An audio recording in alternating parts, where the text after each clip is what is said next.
Halo semua, Assalamualaikum warahmatullahi wabarakatuh. Ketemu lagi nih sama Kak Mas di video pembelajaran IPA kelas 7 ya. Masih di bab yang sama tentang komponen biotik dan abiotik. Nama babnya ini adalah tentang makhluk hidup dan lingkungan. Nah, terakhir kita sudah belajar. Di video pertama kita belajar komponen biotik dan rantai makanan. Video kedua kita belajar komponen abiotik, ya kan? Terus video ketiga kita belajar tentang ketergantungan antar makhluk hidup. Nah, terakhir ada 3 poin yang akan kakak bahas nih. Apa saja ya? Pertama, tentang dinamika populasi. Dalam suatu ekosistem, makhluk hidup itu saling berinteraksi, baik interaksi antar makhluk hidup maupun interaksi antar makhluk hidup dengan lingkungannya. Nah, interaksi makhluk hidup dapat menyebabkan terjadinya dinamika rotasi. Apa sih dinamika rotasi itu? Dinamika rotasi jadinya deh. Dinamika populasi maksudnya. Apa sih dinamika populasi itu? Ini adalah perubahan jumlah individu dalam suatu populasi dari waktu ke waktu. Perubahan populasi terjadi karena adanya kelahiran dan kematian individu dalam populasi tersebut. Suatu populasi akan bertambah jika kelahiran individu meningkat dan kematian menurun. Sebaliknya, populasi akan berkurang jika kelahiran individu menurun dan kematian meningkat. Pertama, kakak mau bahas tentang pertumbuhan populasi dan daya dukung lingkungan. Pertumbuhan populasi adalah pertambahan jumlah anggota populasi sebagai akibat dari lebih cepatnya laju kelahiran dibanding dengan laju kematian. Nah, pertumbuhan populasi makhluk hidup ada batasnya. Artinya setelah anggota suatu populasi mencapai jumlah tertentu, pertumbuhannya akan terhenti. Pertumbuhan populasi terhenti karena telah dicapai keseimbangan antara jumlah anggota populasi dengan kemampuan lingkungan untuk mendukungnya. Nah, kalau kamu lihat gambar, populasi itu bakal terus bertambah jika lingkungannya mendukung ya. Jadi kemampuan lingkungan untuk mendukung sejumlah individu makhluk hidup ini disebut dengan daya dukung lingkungan. Jadi kalau lingkungan nggak mendukung, maka populasinya akan sulit untuk bertambah gitu ya. Kemudian poin kedua adalah kepadatan populasi manusia. Nah, sekelompok manusia yang hidup pada suatu tempat dan waktu tertentu disebut dengan populasi manusia. Lihat gambar. Wah, populasi manusia terus bertambah dengan cepat ya. Populasi manusia pada suatu tempat disebut dengan populasi penduduk. Populasi penduduk juga mengalami pertumbuhan. Pertumbuhan populasi manusia di bumi ini semakin lama semakin cepat dan dapat menyebabkan kepadatan penduduk. Nah, kepadatan penduduk manusia berhubungan dengan kelangsungan hidup manusia sebagai salah satu komponen biotik dalam ekosistem. Manusia sebagai komponen biotik dalam ekosistem tidak dapat terlepas dari ketergantungannya terhadap lingkungan biotik dan lingkungan abiotiknya. Gitu ya. Nah, itu tentang dinamika populasi.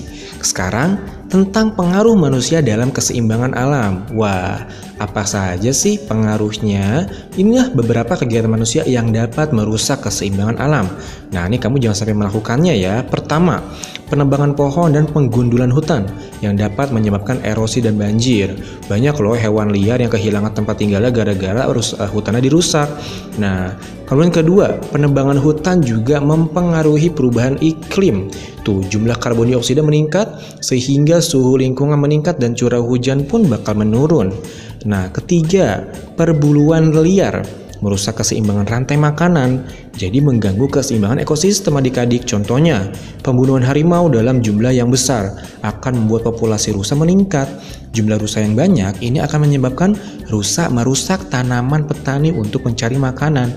Nah, akhirnya rantai makanan rusak kan? Makanya kita nggak boleh ya membunuh hewan-hewan, oke? Keempat, ledakan populasi manusia serta adanya industrialisasi menimbulkan pencemaran udara, air, dan tanah. Tuh ya, jadi kalau kita tuh makan atau apapun itu jangan sampai mencemari udara, air, dan tanah ya. Mungkin kalau pencemari udara kita sudah tidak bisa mengontrolnya ya, karena kita setiap hari menggunakan kendaraan bermotor, roda 2, roda 4 segala macam. Tapi kalau mencemari air sama tanah kita masih bisa mencegah nih. Balik lagi kepada diri sendiri, oke? Untuk cinta sama lingkungan ya. Kelima, penggunaan insektisida dan pestisida seperti DDT yang tidak berhati-hati serta dalam jumlah yang berlebihan. Nah, ini bisa menyebabkan terakumulasinya zat-zat kimia berbahaya di dalam tubuh ikan di sungai. Akhirnya apa? Akan membahayakan manusia jika ikan itu dikonsumsi manusia. DDT ini bersifat racun dan efek negatifnya akan terlihat setelah jangka waktu yang lama. Pada manusia, DDT akan menimbulkan masalah bagi kesehatan. Pada hewan seperti burung, DDT akan menghambat terbentuknya kulit telur, sehingga telur akan pecah sebelum dierami. Waduh, bahaya ya. Jadi manusia menggunakan DDT untuk melindungi tanaman pertanian, tapi ternyata menghadapi bahaya dari bahan kimia yang sama ya. Nah, aktivitas-aktivitas manusia yang disebutkan tadi ini bisa menyebabkan kerusakan lingkungan fisik, baik tanah, air maupun udara ya. Nah, lalu solusinya apa? Nah, inilah solusinya, yaitu pelestarian alam atau konservasi ya. Konservasi saat ini menjadi perhatian karena perilaku manusia dalam mengeksploitasi sumber daya alam yang telah melebihi batas. Seiring dengan pertumbuhan populasi manusia di dunia, permintaan akan tersedianya sumber daya untuk mencukupi kebutuhan manusia meningkat dengan tajam.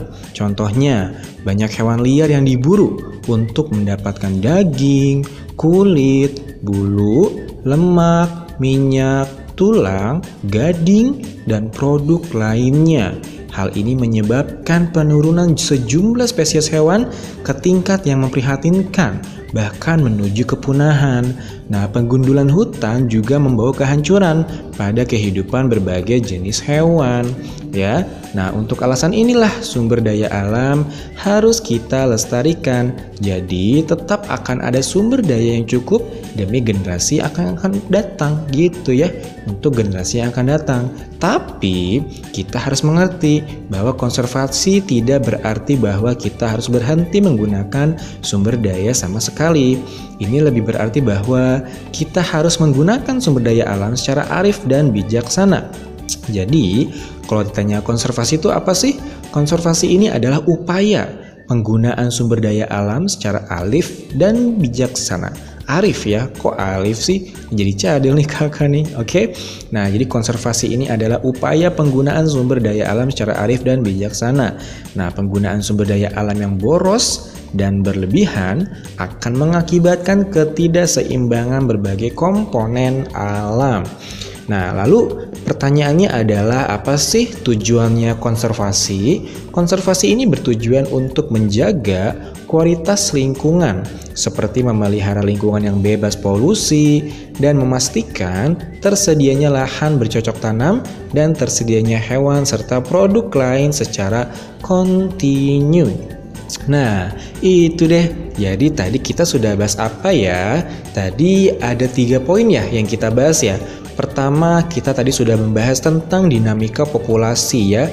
Bagaimana populasi itu bisa meningkat jika lingkungannya mendukung. Nah, makanya kamu tuh kalau misalkan melihara ikan atau hewan, kalau peliharaan kamu tuh tidak melahirkan, mungkin itu karena lingkungannya dia tidak mendukung dia untuk berpopulasi, untuk menambah populasinya gitu ya. Mungkin itu penyebab nih hewan peliharaan kamu nggak hamil-hamil ya. Nah, lalu pembahasan kedua adalah hal-hal yang merusak keseimbangan alam ya. Beberapa kegiatan manusia yang dapat merusak keseimbangan alam. Lalu tadi yang terakhir kita sudah membahas tentang solusi dari manusia yang sudah merusak alam tersebut, yaitu dengan pelestarian alam atau konservasi ya. Oke, semuanya sudah paham ya. Alhamdulillah materi tentang makhluk hidup dan lingkungannya sudah selesai ya. Video pertama kita sudah belajar tentang biotik dan rantai makanan. Video kedua kita sudah belajar tentang abiotik. Video ketiga kita sudah belajar tentang apa? Ada yang tahu? Ketergantungan antar makhluk hidup ya. Nah, video terakhir nih kita sudah belajar tadi kita sudah belajar tentang apa aja tadi? 3 komponen ya, dinamika populasi, kemudian kegiatan manusia merusak alam, dan tentang konservasi ya. Oke, video kali ini cukup sekian. Kurang lebihnya mohon maaf dari kakak ya. Kebenaran hanya ada pada Allah, kesalahan ada pada kalian semua ya. Maaf ya, bercanda ya. Oke, sekian. Next kita akan belajar tentang apa kira-kira? Wow, kita akan belajar tentang pencemaran lingkungan ya. Tunggu video berikutnya. Sekian dari kakak. Kurang lebihnya mohon maaf. Wassalamualaikum warahmatullahi wabarakatuh. Subscribe. Jangan lupa, oke?